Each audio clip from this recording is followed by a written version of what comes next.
You're listening to a DM podcast. Welcome to Over the Back Fence. I'm Di Edwards. I'm Nicola Dale, and we're buddies of nearly 4 decades. And yes, we actually do happen to share a back fence. We do. We love parties, people, inspirational stories, and honestly, making the most out of life. So join us as we open our hearts, share our stories, and hear from some of the most inspirational people in the world. And have a laugh along the way. Yeah. Enjoy. Hi guys, this episode is brought to you by Air Women, experts in natural hormonal health for women over 40. Bear in mind it's Air spelled E-I-R. Yeah, their products, they're designed to support energy, which we love, mood, sleep, and more, helping you feel your best. Oh, what more could you want? We want that. And honestly, we actually love them. Absolutely We really love do. it. And look, if you want to get a 20% discount, just use the OTBF20 at checkout for an exclusive Backfence listener discount. eirwomen.com.au. Go get onto it. Yahoo, and have your best Woohoo. life. Hola, hola. We have got Erika from America at our back fence. We are beyond excited for this one. Erika Cramer, the Queen of Confidence, is here. Erika is an international confidence coach, speaker, and best-selling author of a couple of books. Confidence Feels Like Shit. I listened to that on audio and really excited. We want to hear more about the new book, Becoming Magnetic. Erika has transformed her unbelievable story of trauma into one of empowerment and success. Her raw, real and unapologetic approach has inspired millions of women to reclaim their confidence and transform their lives. With a global business, an award-winning podcast, The Confidence Chronicles, don't we love it, Tidy? With over 2 million downloads, Erika's mission is to help women heal their past, own their power, and live the life of their dreams. And that's what we're all about. So It is. Let's dive in. Hey. Excited. Thank you for coming to the back fence, Erika.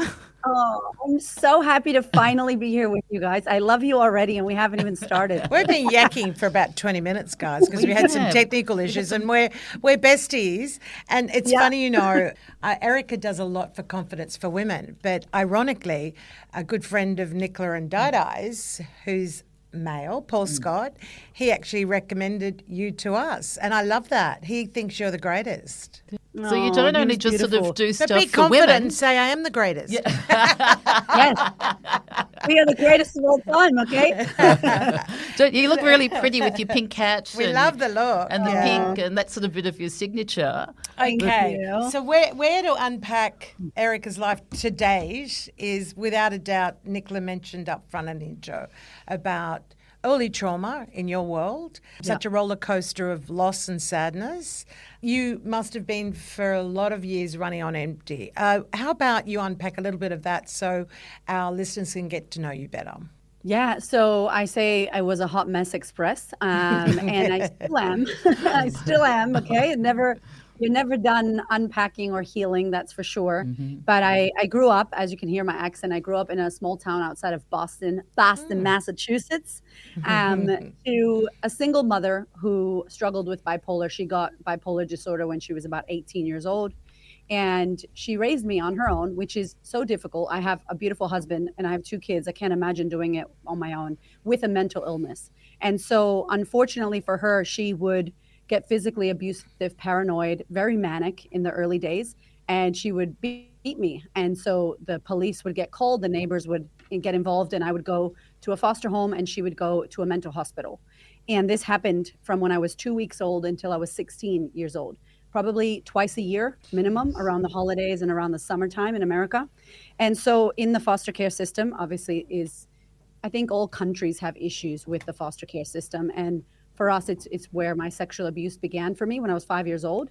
And basically just the back and forth of foster care, in and out of foster homes, my mom being abusive, and then juggling, this chip on my shoulder. As a kid, it made me very angry, and I was pissed off at the world. I thought that, I was just dealt this bad card and it wasn't fair and I didn't have a dad. And I made it mean all kinds of things about my worthiness. Like my dad left. And not only did my dad leave, but my family who lived close by never took me, and they had children. Now, as an adult, I understand. Imagine having another child. There's probably many reasons why they didn't take me.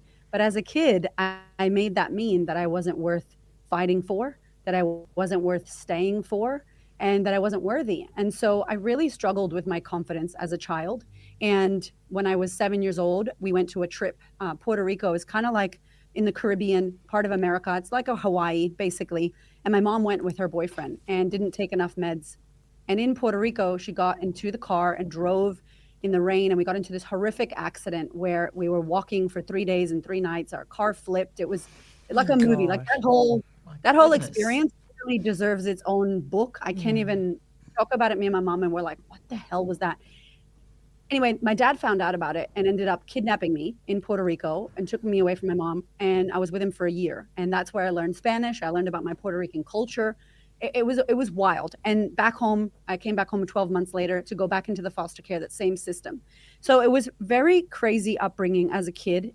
And we grew up on food stamps. We grew up in the ghetto and, had no money.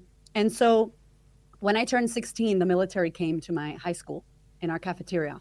And I thought, oh my gosh, I can join the army. I'll figure this thing out, because I was a tomboy, but I still was a girly girl. And I joined the military. I was like, yeah, they'll pay for my college. I'm broke and I didn't do well in school, as you can imagine. And I joined the military. And my high school sweetheart, Giovanni, at the time, joined the Marine Corps. So I'm in the Army, he's in the Marine Corps. He goes off, and my high school, what do you guys call it in Australia? Schoolies? Yeah, schoolies. Yeah, that's it. Is she Barley or the Goldie? Yeah. Or My Byron. schoolies was at Fort Knox in South Carolina. I was in boot camp for my schoolies, getting yelled at. So halfway through boot camp, 9/11 happened. And I'm like, oh shit. I didn't join for a war. Like, I'm an 83 baby. We didn't deal with war, right? So I'm in the middle of boot camp, and the towers get hit, and we're just like, oh my God. And so it gets real. And we ended up, all the kids that went to boot camp with me, almost all of them went to war. My boyfriend at the time was going to Iraq, and he was like, we need to get married. And I'm like, are you crazy? And he was like, we need to get married in secret, or else they're going to send me to war and no one's going to know what happens to me. So this is all happening. We leave Boston. We go to the military. I'm move exhausted already. I know. We're just warming up. We're just warming up. This is like, How old am I? I'm like 19. I'm 19, Wow. And we moved to California, in secret, get married. Gio goes to war for 2 years, and I'm on a military base as a wife, doing nothing with my life. He comes back from the war, thankfully. And for whatever reason, and ladies, this is weird because I wasn't a mother at the time. I didn't have this ingrained martyrdom that women have. I didn't have it. I didn't learn it from my mom. I grew up in foster care, so I didn't have it. But for whatever reason, I decided that I was going to give up my life, because he came back from war, and go, what do you want to do with your life? And so it was all about him. I felt guilty almost that he went to war and I didn't. And so when he got back, we moved to Florida. So we were in Boston, California. Now we're in Florida. We've done the whole American triangle. And I went full time in the military. He went to school, and that was our life. And I'm going, what am I doing with my life? And one night we went out drinking and driving, which is very silly, but a lot of young people in America do this. And we went to this party in the city. We drove. His parents gave him this Fast and the Furious car. And this car that he got when he came back from war had no chip. So it goes 240 kilometers an hour, no chip, no safety chip. So we are drunk. We get in the car. I demand everybody but me put a seatbelt on. And we're like fanging it down the freeway in fifth gear. Everybody falls asleep. And you can imagine, we ended up hitting a ditch, a van, a tree, and then pushed into a convenience store, like a little milk bar. And I flew out of the vehicle, landed on the wing, and shattered my spine and my left ankle. Oh, my goodness. Horrific. Jaws of life took us. I was in the hospital for 30 days attached to a morphine pump, had to learn how to walk and pee without a catheter. I couldn't leave the hospital because I couldn't go to the toilet. Like, it was a disaster. I had broken my back, had metal fusion. And Gio, my husband at the time, was in a coma, but he was fine. Thank God. Like, I don't know how we made it out alive, but we did. And it was really, Dee and Nicola, like, that was a wake-up call. I was like, okay, what are you doing in the military? Wake up, Erika. And so I joined hair school because I wanted to do something different. I'm like, I'll go be a hair. Doesn't she? On the weekends and at night, I would go to hair school. And then I began modeling and doing these music videos in Miami. Unfortunately, the following year, we had a party at home. Now, imagine, we weren't drinking and driving anymore. We always wore our seatbelts. We had the shock of our lives with that accident. And we had a party at home. and I went to sleep because I had my army one weekend a month, that military thing on the weekends. And I woke up in the morning and Gio wasn't next to me. And I freaked out. I'm like, what's going on? But I was going to be late. And you cannot be late to your military job because you will get in so much trouble. So I'm like, I'm sure he fell asleep somewhere at someone's house or on the couch or something. I got to go. And I leave. And it's 11:45, ladies. And I look out the window and it's raining. And I'm like, where's my husband? Like, I'm calling him. The phone's ringing. I'm calling him. His friends are looking for him. They can't find him. I finally went to my staff sergeant, my supervisor, and said, listen, we had a party at our house last night. Gio didn't come home. I don't know where he is. We didn't leave. Nobody was meant to leave. And he's not around. And she's like, go. So she sent me off. I went home and I saw that the hospital called me. Now, they had called me every day because I owed $120,000 bill from my back accident the year before. Oh, boy. Silly Erika didn't say yes to the military health insurance. Live and learn, right? Yeah. What do we know? I'm like, nothing's gonna happen to me. Anyway, so I go to the hospital. I call the hospital. I'm like, did you guys ring me at 7 a.m.? They're like, look, we can't give you information. I end up at the hospital and they put me in a room and I waited for what felt like thousands of hours. And they came out and they said, I'm sorry, your husband didn't make it. And I was like, what? Like, I didn't even know that he was at the hospital. We just went looking and basically he passed away. He left Some that more night layers of and trauma for you. yeah, and he died in a car accident. And that for me, ladies, that was it. I was like, I'm done. Like, I'm done with life. I'm done with this. And I numbed out for about 3 to 5 years, drinking, just completely numbed out. I don't remember some of those years. So And I that went was to a your coping skill to get through that. Yeah, Numbing was. I out mean, with alcohol. imagine. Yeah, like alcohol, getting into relationships with people that weren't good. Yeah. And that's what brought me to Australia. I met a guy at a hair conference in Las Vegas. He was Aussie. And then I was like, okay, I'm going. And I met him and he seemed nice. And I packed up all my stuff and ran away from America and moved from Miami to Mount Druitt. You guys know where that is? Yeah, True. I do. Wow, gee. That's a Miami big to contrast. Car, Wow. Actually, there's a bit of a car racing place there as well, I think. I don't know, but it was a different kind of vibe, And Yeah. so, yeah, it was a mess. So you ended up marrying this gorgeous Aussie guy?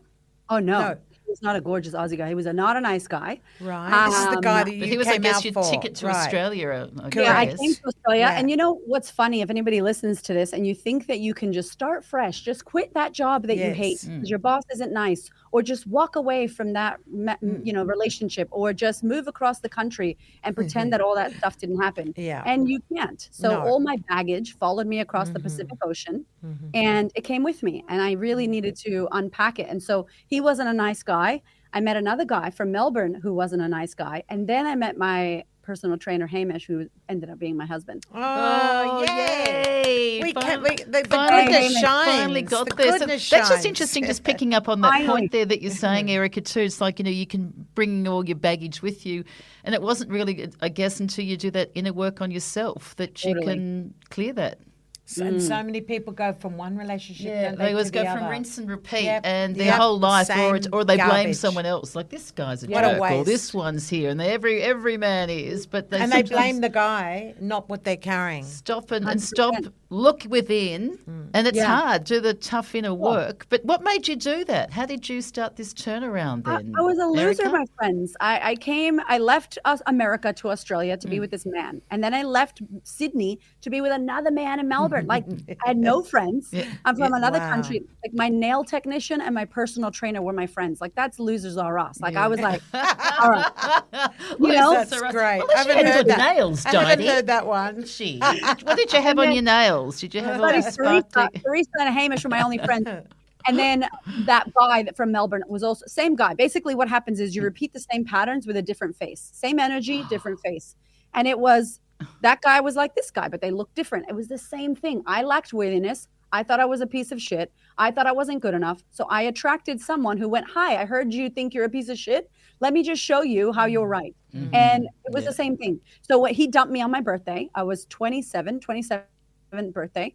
And I looked in the mirror and I was bawling my eyes out. And I'm like, honey, you're the one. It's you against you. You've been here the whole time. We have to really have a moment of like coming to Jesus moment, really some radical responsibility. You're the common denominator in your hot mess of a life. Yeah. It's always you. It's been Own you. it.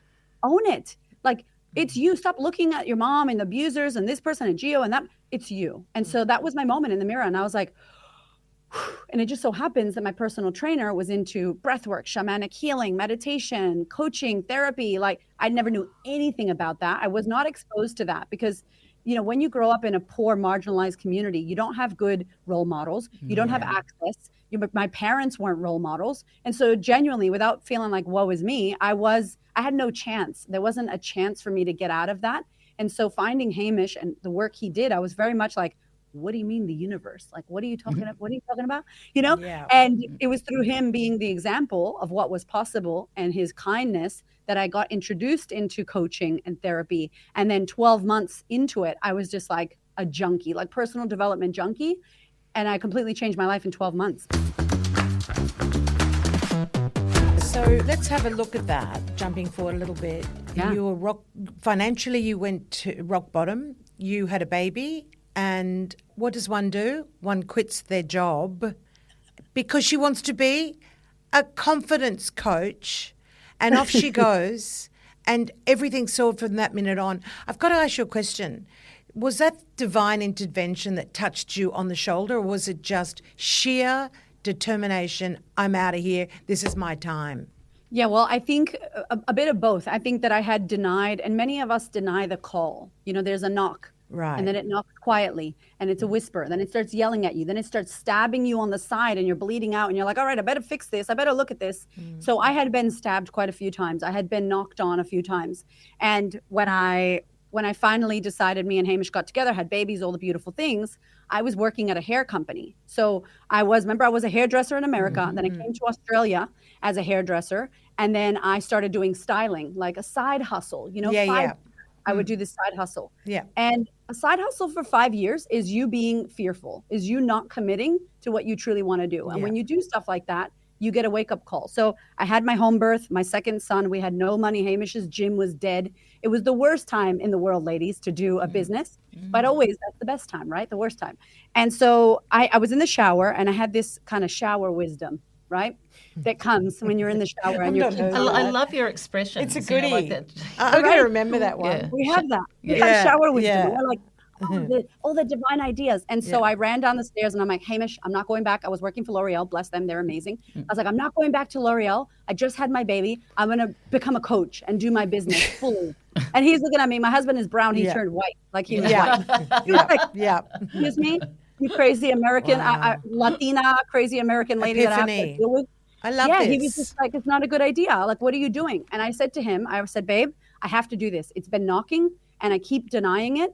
And I need to, if I don't do it now, when the hell am I going to do it? And this is my time. And so I said to him, I'm American. I have my grit. I will work my ass off and we're going to make it happen. And so I created a side hustle with L'Oreal, working from home, selling shampoo and conditioner.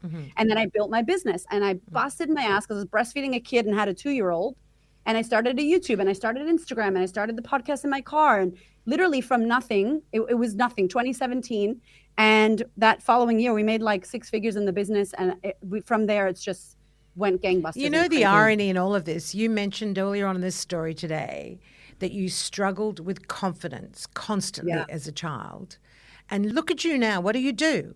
You coach others around the world in confidence. How's the irony in that? It's extraordinary, but you're a great example of what can actually, if you can do it, it's sort of like, well, nearly anyone can do it, because not many people, I guess there are so many, we don't always come to contact with people with such traumatic, ongoing, traumas from the youth and continuing on through. But amazing, at the age of 27, you had that thing, you looked in the mirror and it's like, enough.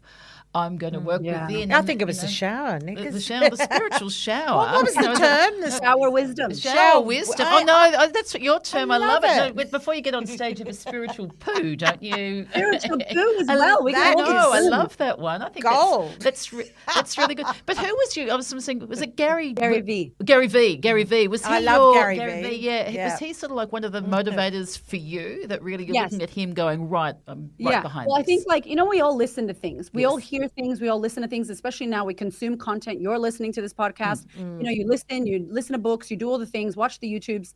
And I think I had listened to Gary Vee for such a long time. And when I was feeding my son, breastfeeding, and my other son was there, I would just watch and listen to him. he would give me what my clients now say I do on my podcast is a loving bitch slap. You know, he would just be like, that's it, loving bitch slap. Yep. He would just, I've got the taglines for you girls. Okay. He was just like, And keep them rolling, Erika. I love them.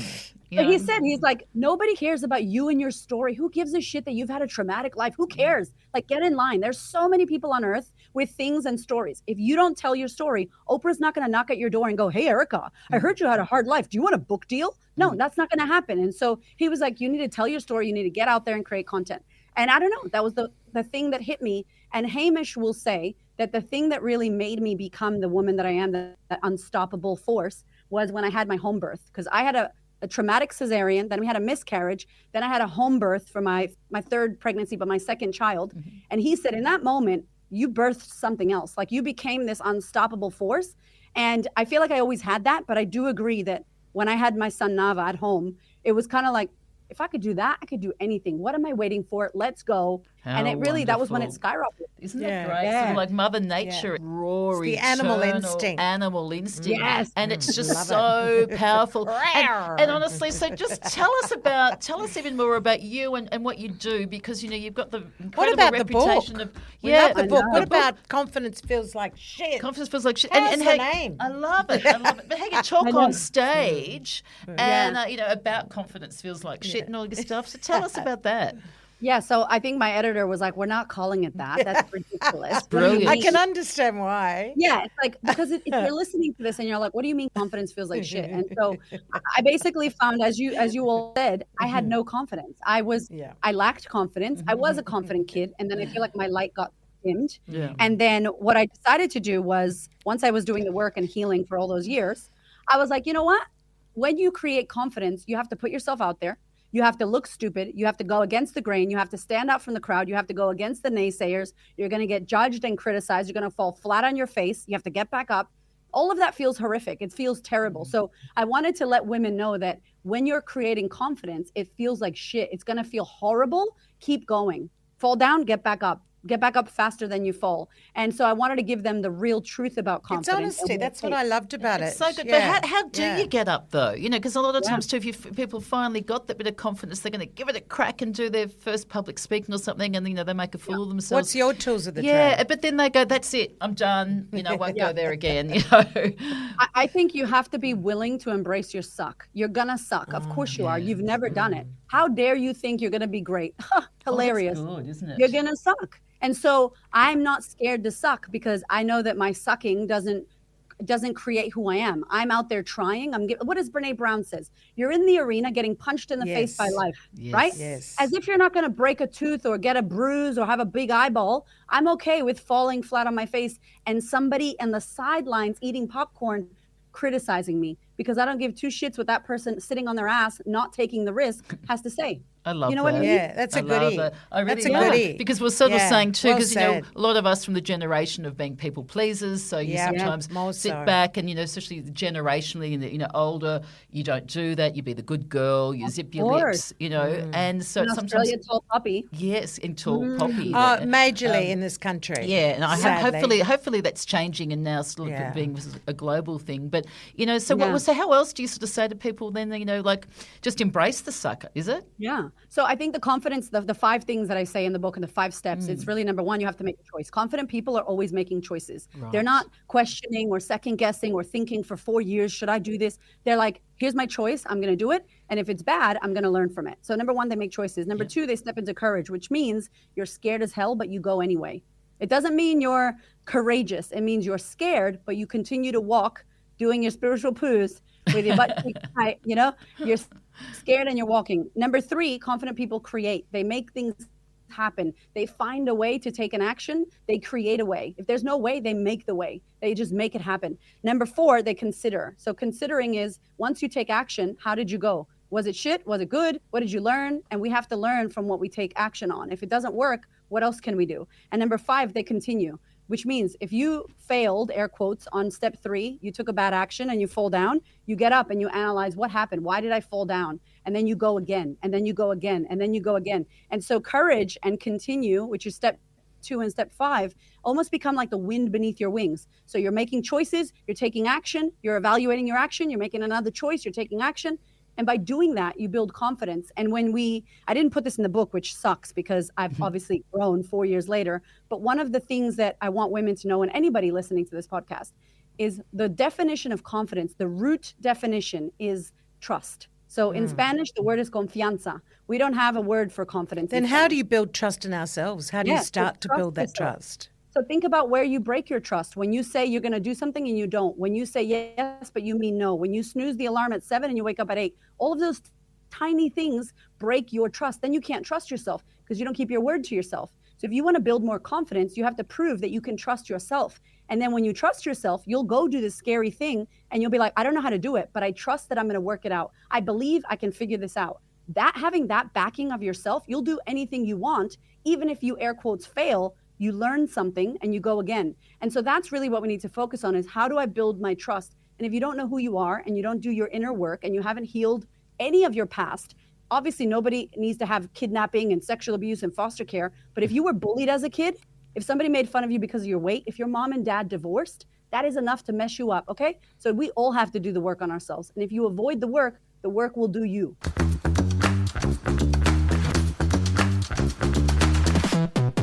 It's funny, a lot of people look at confident people and they say, oh, well, they're confident, or, they can do that. I could never do that. And so they put themselves down. It's a funny thing. Years ago when I was doing live television, I had a morning program. I was interviewing 50 people a week. I would always come off air and say, the first person, with this producer, the floor manager, the makeup artist, oh, how was that? Was that okay? Was that okay? I needed reassurance the whole time. I guess the point I'm trying to make here is, then I'd go up to the office and say, oh, I don't know if I did that right. I was putting myself down the whole time. I was questioning what I was doing. And yet someone was saying in my ear, that was a really great show, Di. But I didn't hear that. So I guess what I'm trying to say is, I went out there on live television, which is ballsy, I say. But under all that surface confidence that I projected, I mean, you certainly looked at, I see old clips of you and you go, you can't see a more confident person, but you didn't know within there's all there's that an iceberg. fighting. Yes. That was the tip of the then the iceberg underneath. Great, that's you're what sharing I think. this, Di. I didn't know all that. Yeah, I used to be I was self-critical. There was the inner critic. Yeah. And that big iceberg chunk that was underneath, it's sort of broken down over time, but it's remarkable how you can be confident to the world and yet you've got that going on underneath. Yeah, but I think that all of us have something underneath. We all do, or else you wouldn't be called confident. You'd be a narcissist. You wouldn't even care. You wouldn't give a shit I like about that. anyone else. Yeah, that's true. It's true. You have to think about it. Like, what do we want? We want to not worry about something scary. We want to not be scared to get on stage, which literally 75% of people have a fear of public speaking. It's true. We want to not have any resistance. What is that called? That's called ease and flow. Do you appreciate when things are easy? No, you don't. So what do you become? You become somebody who doesn't appreciate it. You become not grateful. We need the struggle. We need the suffering. We need the questioning. We need the second guessing, because it keeps us going. What we don't want to do is we don't want to stop. We don't want that to be the brick wall that stops us. We want it to be, here's an opportunity for me to overcome something in myself. Can I jump over the brick wall? Can I break it? Can I figure out a way around it? That's the journey of our lives. If it was easy and there were no brick walls, how boring would life be? We wouldn't be challenged. And so it's in your stretching that you did and the adversity overcoming that you grow and that you build confidence. And now if you did that, you probably wouldn't care so much because you've done it how many times? So many times, But you don't get to have that until you have done it, until you've sucked, until you've fallen over. And then you will never make fun of someone who's out there giving it a crack. And that's the problem with people that hold back and are shy and they say, I'm just not confident. No, you're not willing to take a risk. Right. You're not willing to look stupid. You're not willing to be judged or criticized, but you're happy to point the finger at someone who's giving it a go. That's weakness. And if you are willing to be made fun of and you don't give a damn what people think about you because you're in the arena, that is freedom. That is freedom that no one can take away from you. Oh, bravo. I really like hearing that. That is so good, because so many people still worry about, that person's going to laugh at me if I do this, and I, fuck up. I'll be a fool. Yeah. And now it's just like, give it a go. And, part of it was okay. And, you got to do it and all those steps. So, but it's really reassuring. And why women? What's your drive to why do you want to help so many people?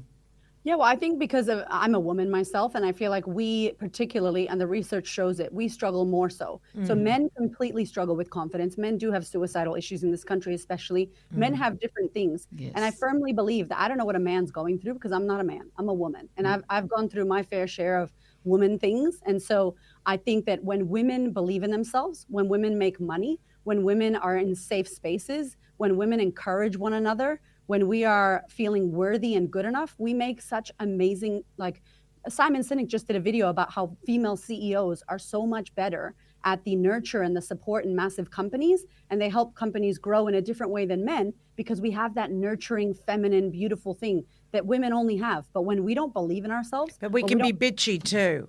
but that's That's the because you're unhealed. downside. That's an unhealed woman. That's a woman who Correct. has And there's a lot not of done her work. a lot What, of what was women. that? That's an unhealed woman. Unhealed woman who hasn't done her work. Yeah. Yeah, If I think somebody's that's Absolutely. true. When people And there's are a lot of crit- people like but that. I think if people are criticising other people, then they have to honestly take a look at themselves. Correct. You Number know? one. So, Number you know, one. and it's not. It's just Agreed. equality that sort of 100%, raises a and they flag might to not. themselves. Yeah, we do so You many hope. live events, and I've had women, I don't know, 500 women in a program from 60 countries, right? At one point in time, 500 women.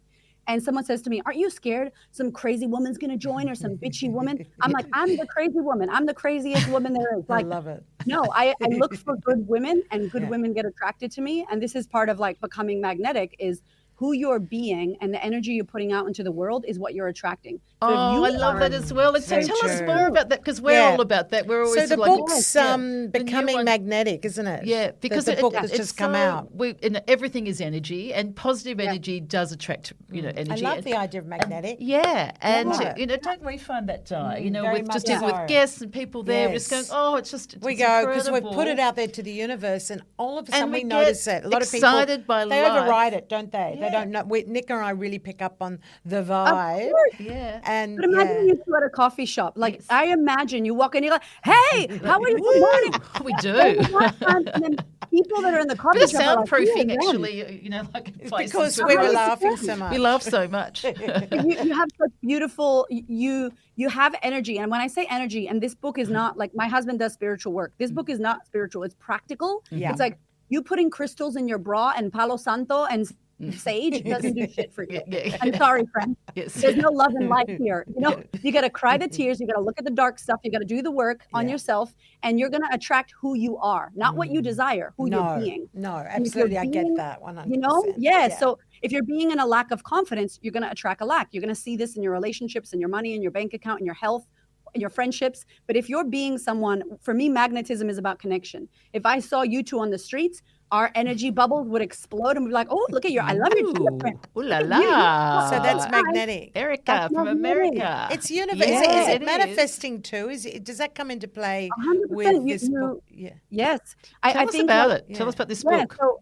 so I wanted to write this book. Again, it's 5 phases as well, Becoming Magnetic, because I really feel like we want to have the confidence. We want to attract what we want, especially it's come out in January. So it's like new year, new you, all that crap that we say. But how do we really become a new us? How do we start to magnetize and draw in the things that we want? And magnets also repel. So are you repelling what you want and attracting what you don't? Love Ooh, that. that's Love interesting that. as well. What is it Yeah. with you with the 5 suggestions? You did that in the I first don't book. know. I Isn't it? didn't What's the magic But on 5? purpose. I know. I'm like, I said to Hamish, I'm like, what happened here? But I think about the steps and I'm like, actually, number. you can become charismatic. You can become magnetic. You can become confident. I think people think, oh, I'm just not charismatic. And if we look at it, it's a bunch of micro skills that if we were to say, we love the way that Sam does her editing. We love the way that she produces. What is it? She's got do. warmth. Tick. She smiles, Tick. right? She's got like her energy's beautiful. She's open. She's warm. So if you hired someone that was shy, you would teach them about warmth, smiling, eye contact, being open. Like you could teach a Or would person. slap how to them become- around. Bitch slap, isn't it? you loving, go. loving bitch slap, isn't it? Loving. Come on, we need the job done now. You're like, Do the Sam. loving bitch slap.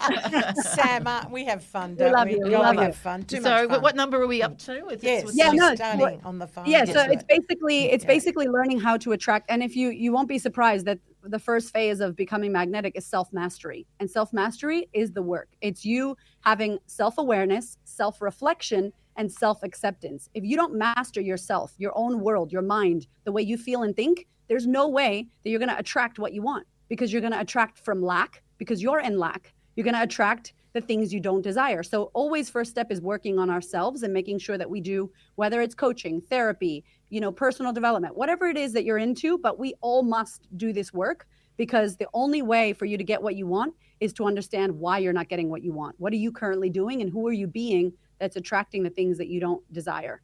And so we move through these kind of 5 phases. And at the end of the day, the goal is to repel what is not for you and draw in and attract what you desire. So what were the 5? So run through the 5. So it's self-mastery. Yeah. And then it's defining your values. So like your true north, who are you? What do you stand for? Phase 3 is creating your alter Shigo. And that's like Shigo. Yeah, alter Shigo. Shigo. That's a good Oh, one. I love it. I love the shower one. I love this How's one. your yeah. Shigo? Great Ego. T-shirt. It's like an alter ego. Sasha Fierce, building your Nick 2.0, right? Building your D 2.0. How is that future version of you? What is she doing? How is she dressing? What is she thinking? And trying to like draw the future you into the now and stepping into that. And then phase 4 is the evolution. And this is the test. So you think you are this person, the universe is going to test you. People are going to come and put themselves in front of your path to go, are you really who you say you are? And then it's like, ugh. And then phase 5 is the aura. So this is that vibe, that beautiful essence that comes off you that attracts beautiful people. If me and you were walking down the street, we'd bump into each other's aura and be like, Totally. oh, hey, beautiful vibes. I just And call so- that energy. Yeah. Aura energy, it's true. That's how I live my Your life vibe now. attracts your It's tribe. that, and also the Yes. feel. It's feeling. It's feeling it, and that's something that so many sadly ignore in this world today. Yeah, They your don't intuition. feel it; they think it, or they Yeah. disconnect the two. And I think that's a beautiful thing that's emerged in our world today is feeling it. And if you Yeah. feel that it's real, that is your truth. That is your confidence. And don't you think it's 100%. contagious too, Erika? Because I sometimes sort of feel like, you walk into a room and you're in a really good mood, and you meet someone else there, You and then do they're that on a never. high, and it can be really contagious. The next Yeah. minute you're going, woo, it's all happening. Your She vibe is does high. that in a bloody milk bar. She does that at Woolworths. That's beautiful. That's Yeah, a well, I vibe. guess I it is. do. It's not saying I try to do that, but I suppose it makes you feel good. It's It's in who your I am. DNA. It's in my DNA, and it's how I am as a Yeah. person. I guess it We're works, happy. and I We're like happy it. it'll groove But us. not always the way. Like No. you have times when Generally. you can hit rock bottom and do that. But I really love also the thing on self-reflection, because I think sometimes too, people don't have enough time to go, oh, hang on, look within instead of sort of blaming it externally. And I really like your reminders there, Erika. Yeah. I think we need to nobody has time. I don't have time. I make the time. We Yes, make the that's time it. for Oh, what's good important. point. Yeah. That's it. We don't have time. I Don't have no the time. And you know what? Make And you the create time. it yourself. Like everything Yes. there is, you create your own luck. You create That's that, it. isn't it? And that's why phase 2 is the values. Because if you don't know what you stand for or who you are, then you're going to follow someone else's path. And you're going to be looking for validation outside of yourself. And then you're going to go, I got the job, I got the husband, I got the money, I got the career. I hate my life. Okay, what the hell happened? Where did I go? Where did I go wrong? Oh, you're following your parents' path or society's path or what they say you should do, when really, when you know yourself, you're like, actually, I want to do this.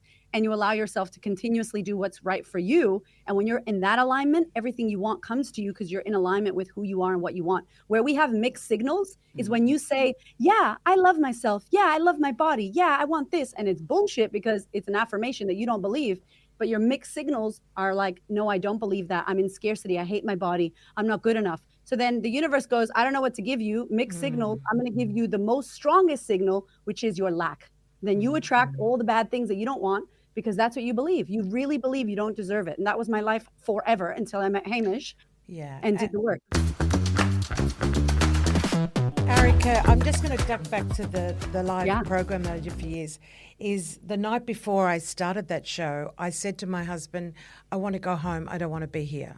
I was pulling out, right? Because I was listening to my gremlin thoughts. You can't do this. Yeah. I wanted to go home. But I So understand that. you know though. what I did? I did what you said. I read in, I think it was Confidence is Shit. It was, I jumped off the cliff and I grew wings. I love that line because I literally did jump off the cliff. I got there in the morning, had a rash all over my body from anxiety, whatever. Wow. But Wow. I jumped off the cliff. Now, I think a lot of people today don't have the guts or have the determination or don't have the belief, self-belief that they can do it and believe in their truth. And my God, my wings, you said, they just emerged out of nowhere. And I saw for years interviewing people, it's making me emotional because I took a risk. I went jump, and the wings just helped me all the way through. And when you weren't ready. Yeah, that was such a great line. And that's a great life lesson, as Yeah. Erika said, then go back to that is when you're not ready, because we're never really ready, are we? Is that right, Erika? Like then. I'm ready now at my rope. No, but I think for anything you get thrown in or you get asked to do something, I think you can always have like that little bit of a hesitation going, oh, hang on, or maybe I should have had a bit more prep here. True. But just do it. You're right. And that's you, Nick. That's another thing I love about this girl is I'll go, now, I'm more of the earth sign. I go, we should be diddling. She goes, nope, just let's go. And and that's fabulous. See, there's wings for Actually, me. what star sign are you, Erika? Yeah. I'm a Gemini. Oh, wow. Oh, there's your communication. Yeah, amazing. You are the Actually, queen we interview a lot of communication. Geminis, don't Well, we? I think communication, kings and queens that And we've got difference. here. Like, that's why I was like, I'm in the military, I'm at hair school, and I'm modeling on the weekend. I'm like doing 55 things. I'm sure I'm ADHD. I don't need to get checked. I'm positive it's my superpower. Wow. But I love what you said there, because I guess the thing that's most important is maybe someone listening to this right now, you're on the edge. You're on the edge and you're like, but if I jump, what if I fall? What if this? What if that? The reality is you won't know. So you could live your life on the ledge, looking down, wishing, hoping, thinking, or you could just jump. And as you jump is where the wings grow. And that's what you were saying. Like, you won't grow. We want to intellectualize the jump. Hold on a minute. We get a drone, and then how big will the wings be? And how far is the far? Okay, no, you're not allowed to do that. It's your initiation into bravery and courage. You don't get to know. You do it with your eyes closed, you jump, and you trust that you will grow wings because others have grown wings. How have they done emotional? it? Yeah, no, I'm I'm getting more excited because this is like another emotional. thing there. I guess that's how we are. I love us. I do. I'm really excited by that because I love that so much, and you do feel. It was beautiful. Yeah, it really is beautiful. It is emotional, but to me it's exciting because it's just going, wow, there's so much you can do. It's a great emotion. Yeah, and there's so many times it just gives people hope and confidence. I think for our listeners now listening here, going, we've all have fears. We have them every day of our life, and we'll continue that on forever. And it makes life interesting. And we all know that the clock is ticking. So if not now, when? Oh my God! Can we talk about that for a second? Yes, please. Yeah. Okay, so I'm 41, and I have big vision and big goals. I want to be like the female Tony Robbins. That's my vision. So Tony, if you're watching, I love you. I'm coming with you. Yeah, move over, I wanna be on Tony. stage with you. He's amazing. So one of the things that a lot of people will say to me, especially my friends that are older, I have a lot of friends in their 50s and 60s, and they're like, honey, just chill, relax, don't burn out, don't do this, whatever. And I'm like, don't mistaken my passion, my enthusiasm for life, my purpose, my intentionality with impatience. It is not impatience. It is that I almost died multiple times. My husband died, and I'm blessed that I'm here. So I'm going to live till the damn wheels fall off, and I wake up with intention, and I go to sleep with intention, and I know where the hell I'm going, and I'm on purpose every single day. And when you have that shitty, scary life experience and you do the work on it, you don't mess around, because 155,000 people every day don't wake up. That's an actual number of people that die every day. The fact that you and I, all three of us, and Sam, are alive and breathing, and you're listening to this, you win. Like, what else do you want for your life? Like, are you kidding me? So the fact is, it will come, and we don't know when your time will come. We think we're going to be 90. We think we're going to watch our kids grow up and be grandparents, but that's not guaranteed. Gio died when he was 27 or 26 years old. Like, that's not what I would plan for. I have 2 boys, and I think about their lives, and I'm like, will they make it? Who knows? So instead of waiting, I'm going to go for everything I want while I can right now. Oh, I love you so much. Get on fire for your life, because there's a lot of self-doubt, and especially I've lived here for 15 years. I'm an Australian citizen, so you can't get angry at me. Congratulations. Aren't we lucky having you? I love Australia. But what I will say that we can work on in this country is that we doubt ourselves a lot. And the reason why is because we can. And self-doubt is a privilege. Oh, it's a that's privilege. interesting, isn't it? I didn't Sam, know. you just Sam, got the to life be- coach. Sam do loves you want that. to chip in, Sam, It's on that privilege. one? Because I Sam's could a life see coach, Sam and going, she's. "Oh." I'd really like to hear your view on that, Sam. Yeah. Hi, Sam. Turn the mic on. Do you know, listening to you then, Erika, it's been very present. So many people plan so far ahead that they miss the beauty in the now. So you're talking very present, like be present with what you have, I have hence both. I the like breathing. I like both though. I love a future. I got 25-year vision. You do, and then I'm here Yes. now. but you Yeah. very live in the now, and I think that's a good. essential. I think that's good having Yeah. the both. Yeah. But Sam, Yeah. what, you got the mic happening? The mic turned on now. Hey, Erica. I mean, I want to hear more what you mean by that. But as soon as you said that, I was like, exactly. Like when you come from a privileged and lucky country, you can spend your time having self-doubt and being insecure. When you come from hardship or poverty or any kind of, minority group, you are spending your time trying to, make a living, have a home, put food on the table. You don't have time to think about whether or not you can do it. Like it's a very privileged existence. Wow. It is. You know what? And I think love for that. people here to Yeah. hear that, because I guess true. then we, as a majority, look, we've got a lot of people suffering and homelessness, and there's a lot of obviously, Financially, yeah, issues a lot, going on, sadly, globally, and we've got our own here. Yeah. But Yeah. as a big picture, I think that's a really good wake-up call when you have got that sort of like thing going, well, hang on, wake up. I'm lucky to Yeah. have this privilege It's here, true. and I'm lucky Yeah. to be alive. I do that every morning. I go, oh, how lucky am I And that I there's can no take a breath. guarantee of anything, is There's there? no So- self-doubt going on in the Ukraine or Palestine or any of these 100%. countries, as if Yeah. there is. They don't have true. time for that. Yeah. But you know Yeah, what's very beautiful? good point. Why you're like, Thank I'm you, Sam. Yeah. grateful. That was The said with reason why you're- conviction, and it's true. The reason why you're grateful is because you've had a time where there was a loss. There was a moment in time where you didn't have something. So then when you have something, you're like, oh, I'm so grateful for the something I have because I've had nothing, or because this bad thing happened. Any bad thing. I don't want anyone listening to this podcast to compare their lives to my crazy life. Like I look at my life now and I'm like, I don't even resonate with that life. It is crazy. It's not my life now. My life is so boring and Cray. beautiful and amazing. Yeah. But what I'm saying is, like, if you think about it, 70% of the world lives on less than $2 a day. 70% of the world, okay? So if we're in that other 30% of people that are in a first world country and we're lucky to have what we have, what I really want us to think about is have a drive for your life, have a care for what you want to do, not because you can, but because if you're driven by something and you realize that you're not going to be here forever, and you realize that, yes, there's a cushion. Australia, we're lucky. We have 26 million people. In America, the reason why we don't have tall poppy is because we can't. We don't have time. There are 55 Ericas right here. There are 75 over the fence shows on your front, on your back, on your sides, underneath you. They're chasing you, lady.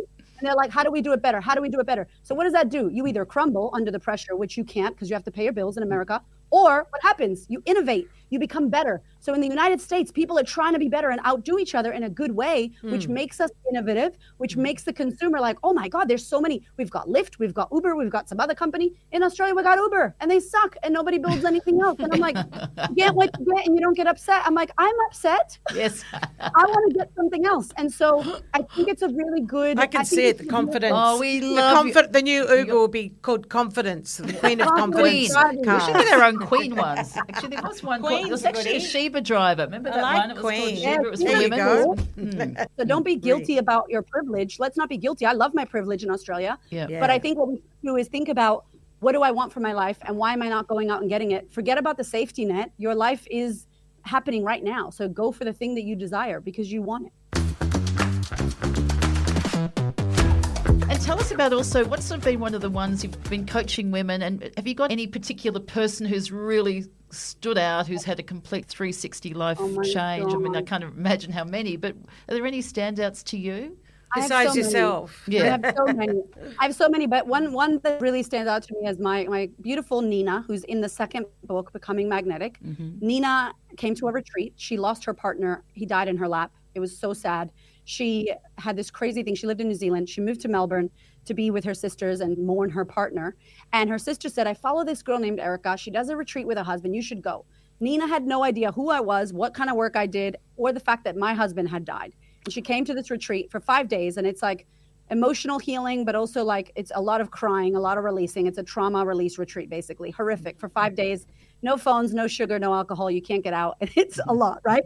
And so we're doing these shamanic healing sessions. We're writing. She's Wow. pulling everything I out. love shamanic. Love And this. it's amazing. Hamish does that work. Yeah. So A bit he's scary, incredible. but- Oh, I love. Meditation. I'm into all that. Very on it. scary.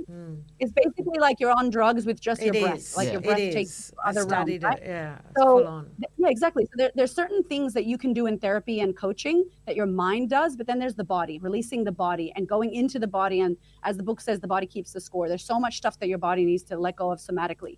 So we did this retreat. Nina at the end told us that she does social media. About a month and a half later, she joined our program. One of the people on my team said, why don't we hit up Nina to help us with socials? So we hire Nina. She has a shamanic with Hamish. 6 months later, she's like, I want to find love. I want this. Her family's in New Zealand, worried about her. She comes to work for us. We obviously do the work at work. We cry on Thursdays, Therapy Thursdays, out of our Slack channel. And Nina, Therapy Thursdays. There's a few things I'm running down. Yeah. It's so cute. So Nina like has a that. session with Hamish, and in they did this session that's an old American Indian thing called Land of Plenty. And Hamish runs this session with her. And she sees herself pregnant with a beautiful man. 6 months later, she meets Chris, an amazing man. He has a child. So she's like, oh, that's my vision. No, 3 months later, she's pregnant. Nina's pregnant right now with her first child. She is so happy. Chris is amazing. She's a different human. She was like this low energy, hated herself, had her partner died. And now she's like magnetic out there. She's not like me. She's more introverted, but she will go up to someone at a cafe and talk. And she's incredible. She's unrecognizable. And she's in the book. Her whole story's in the book because literally all the stuff from the book we used on Nina, and she became a magnetic person that attracted everything. Like she couldn't have more of what she wants. We love the term magnetic attraction because it literally is. And don't you, do you and Hamish, gorgeous husband Hamish, don't you do some power classes for couples, retreats? Tell us about that. I want to know about that. Yeah, so 2025, we're doing like a 2-day power couples retreat. So it's basically like, it's all of this. Tell me personal more. work. Do you go away or is it in Yeah, town? we go away. We go to a hotel and we get the couples together so they can also have a little sneaky, sexy time. And we use breath work, we use coaching, and I'm getting my degree in psychotherapy. So in a year and a half, I'll be a psychotherapist.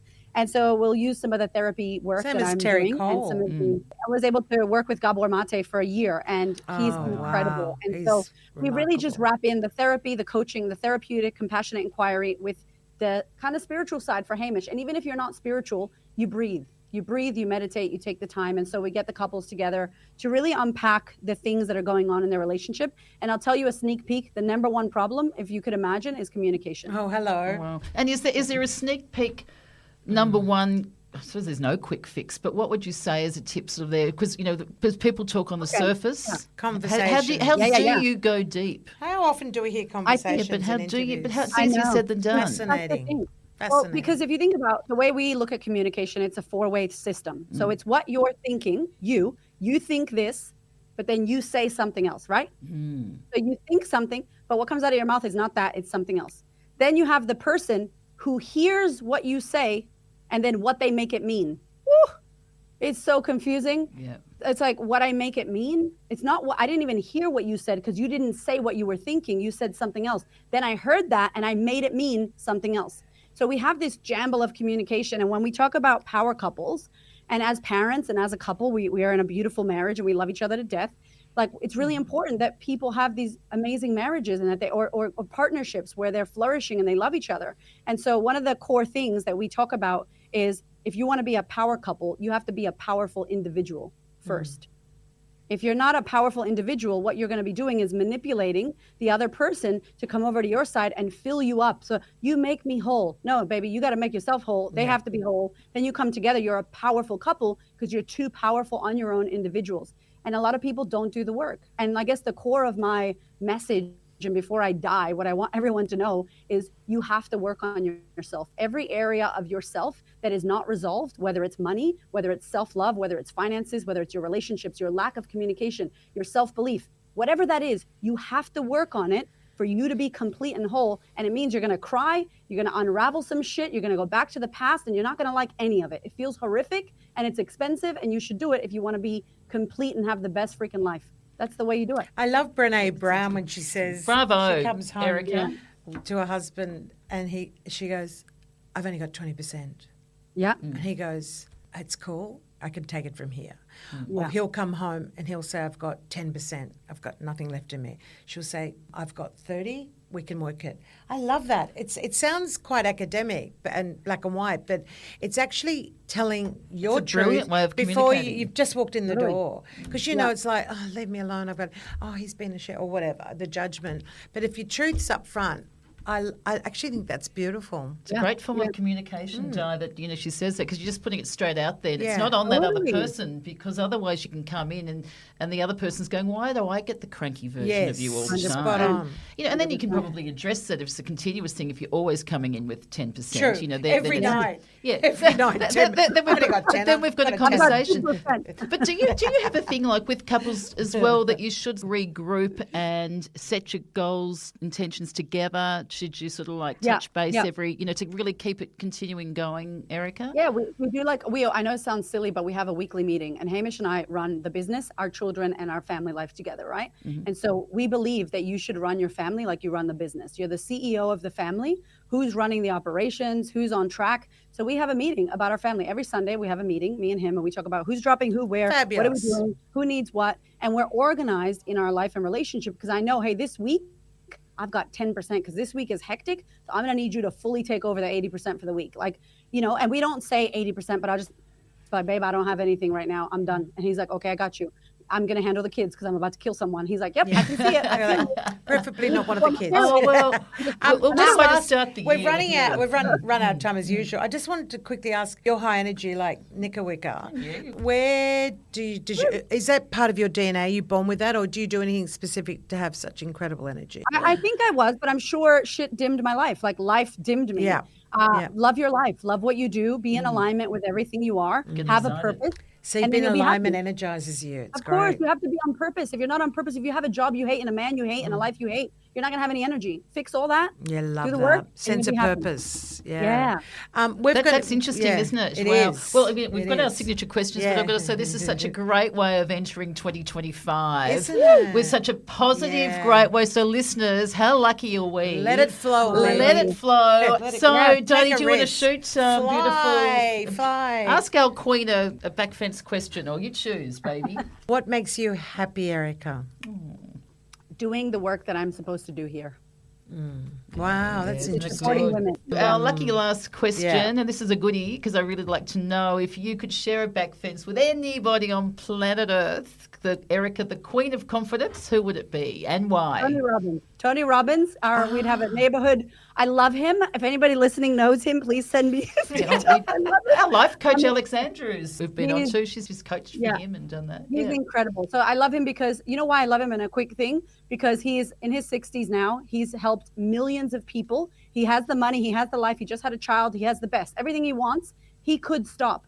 But that man yesterday got up on stage at his Date with Destiny in Florida, and for 52 hours will stand up on stage and speak to someone like he's never spoken these words, and he has, and he gives a shit, and he will still do it. That's on purpose. That is a gift to the world. His energy is a gift. I definitely think I have his energy syndrome.